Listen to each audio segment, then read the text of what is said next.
World War One sets up the last straw for the Romanov autocratic dynasty. And you'll see several of the reasons here as we go along. Because of the alliance that Russia has with Serbia, the Serbians, the Tsar Nicholas brings Russia into the Great War. And because of, again, Nicholas agrees to back Serbia in the war against the Austrians, and World War One begins after the Serbian nationalist shoots and kills the Archduke, the Austrian Hungarian Archduke Ferdinand.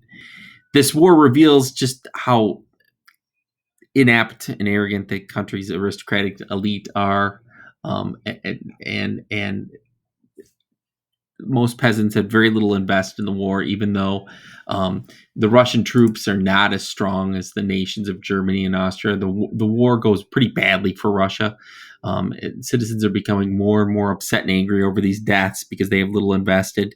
A lot of casualties from these poorly supplied troops, even though when Nicholas goes in to take personal command of the army, the Tsarina has to run the government as an autocrat in Nicholas's absence while he's at the Eastern Front, and he's heavily influenced by this holy man, Rasputin, and the scandal surrounding Rasputin served to discredit the monarchy.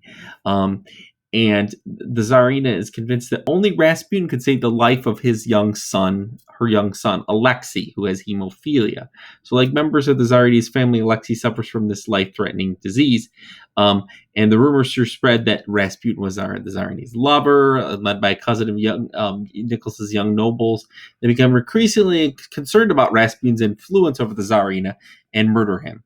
The damage to the reputation of the royal family remains, okay? And therefore, Alexander and Rasputin throw this government into chaos. They're completely mismanaging the wartime economy before he's killed. And so, and he's assassinated finally. I was skipping ahead on my slide, sorry. But again, because of the mismanagement of the wartime economy, I wish we had more time for Rasputin. Debated showing a video about him. I may show a clip here coming up, just because Rasputin's a very interesting character. And so the other high government officials are accused of treason